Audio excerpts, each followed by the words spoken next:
If you need to show someone, demonstrate or illustrate something in front of you using your two hands, anywhere at any time, then this video may be useful to you.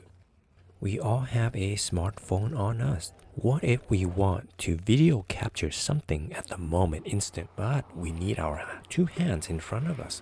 How would we conveniently go about that? As you could see from these footages using my iPhone, hands-free, first-person view of everything from how-to videos, vlogging, fixing things, hands-free commentary, point of view, teaching, or demonstrations. I didn't buy a small action camera or anything, I just used my iPhone that I already have. Take a look at these footages for a couple more seconds. Let me see. This is so great. And I think it's 7. You will flip-flop and multiply, but you flip-flop the second fraction, right? So here we go. So 7 and 3, right? You can see that? Okay. And guess what? You did perfect. You did it right. Oh my goodness. Take a look. Is that true? Yes. All right. Thumbs up. So good, so good, so good.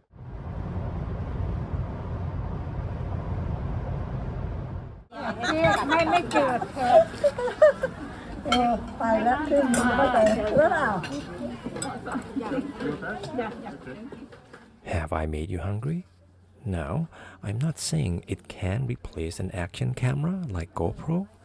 It can't. I would never risk it with this DIY iPhone strap that I am about to show you. But these are not it. Anyway, I have tried different smartphone chest mounts and tested them. As you can see here, many. They are not comfortable. Some are not adjustable. Some can't be carried around anywhere you want. Some just look like you're about to parachute. And here it is. Take a look and how I put it on. My DIY strap is less intrusive and so comfortable and convenient than those you can buy. Now, this is not exactly for filming action videos like off-road biking or skiing, but for more casual close-up filming, or vlogging, walking, POV teaching or demonstration, hands-free. And it's very adjustable. Angle up, angle down, no problems. Here's how you angle up.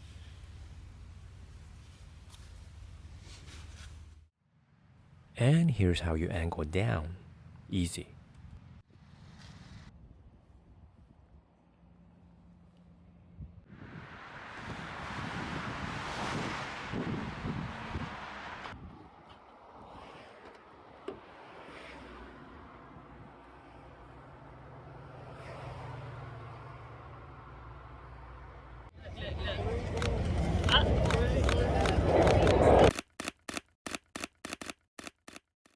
Now let's take a look at what you need.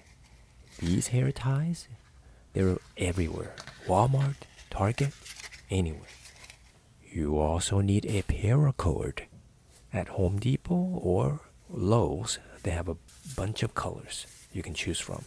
If you go with black or dark color, it would be less intrusive and less noticeable. But the colorful ones are fun. Alright, let's take a look at how we do this.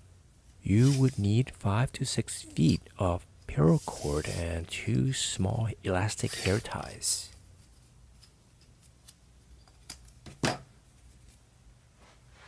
After you cut the ends, you could burn the paracord ends when you finish, but I have a lighter in hand, so I like to do it now, but you don't have to. After you finish, you can always use the stove in the kitchen. Begin by folding your paracord in half. I'm using another color combination just to show. The idea here is very straightforward. The folded end is where you do 4 simple knots. I am going to show you an illustrated drawing and then I will do it all in real time. Do 4 simple knots about 1 inch apart in a square pattern. Loosen the first knot a little bit. Pull the right end of the cord through it. Then tighten it. Do the same for the fourth knot, but pull the left end through it and tighten it. And this is what it would look like. That's it. Now you can watch me do this in real time. Tie simple knot on the hair tie anywhere.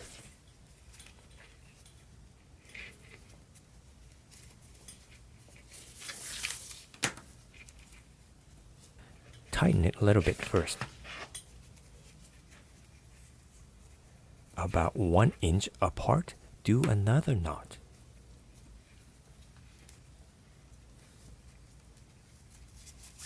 This second one, you can tighten it as much as you want.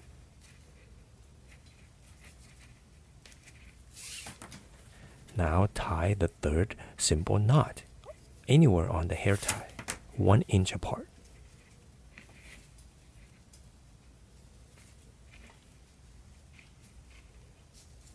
And then tighten it as much as you want.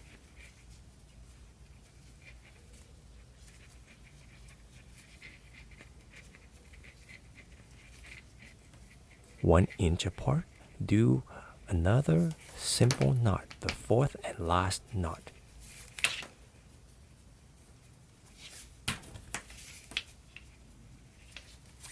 You can tighten it, but not too much just yet.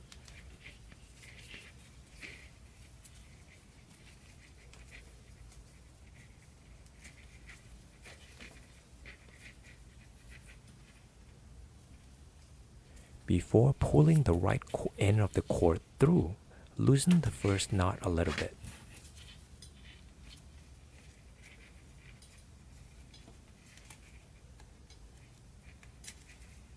Once loosened, pull the right end of the cord through.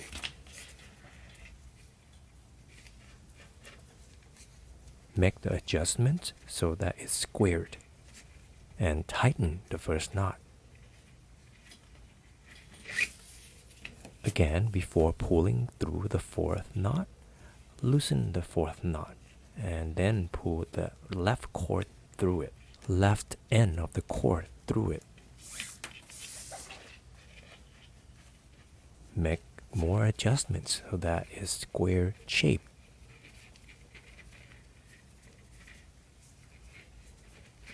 Then spread out the hair ties like mouse ears. No worries about it being perfect. That's all you need to do. Tighten the knots more if you need to. That's it. Congratulations.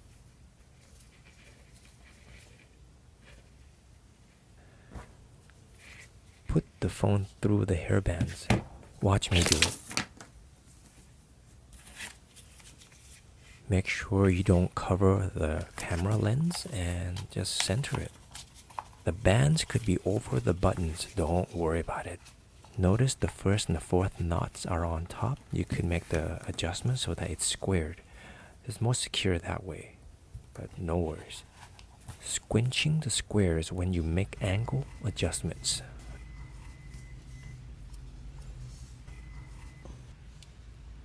You could see here how I angle down and angle up. Don't worry about it being completely squinched. This is angle up. You can see how malleable this is. You can squinch them all together and carry it in your pocket or wherever you want. No problem. When you end up having uneven ends, just cut one end to even out. You can make the cut wherever you want, but I recommend that you have enough room to tie around your neck, obviously. After cutting, I recommend burning the ends to protect them from fraying out.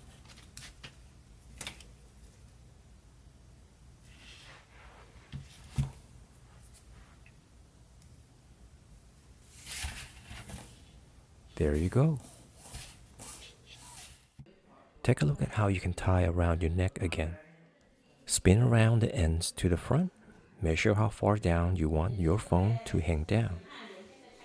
For me, I just like it between my chest. No need to tie it real tight.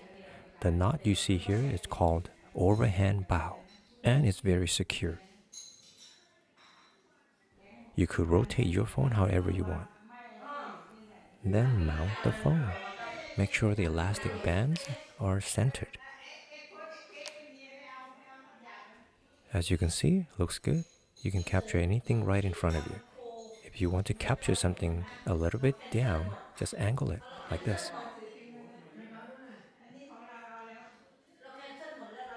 But if you want to angle up to capture something high, don't be afraid to squinch the square like this and bring it to the front of the phone. Make more adjustment as necessary.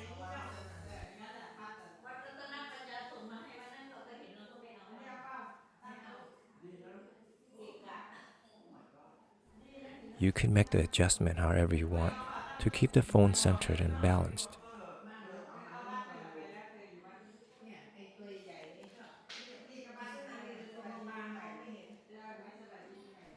When you're done, look how easy. Just untie it and squinch all of everything together and put it in straight to your pocket. You could easily carry this around anywhere, anytime. There's a couple of ways to set up your phone to record before you mount or after you mount. Take a look. For an iPhone, there's a camera icon you can just press for quick access. I recommend you do wide angle, but of course you can set it up any way you want. Mount the phone, then flip and tap record. Done. Another way is just mount the phone first and flip and turn on the camera and make any adjustment you need and record. If you have to use Face ID, just rotate the phone and that's it. One last thing, you could make this even more secure if you want. Just pull through an extra cord and tie it around your waist and that's it. I have never had to do this if you want to know. But it's good for those who want to be more active. And this is all I have. Thank you for watching. Hope you come back.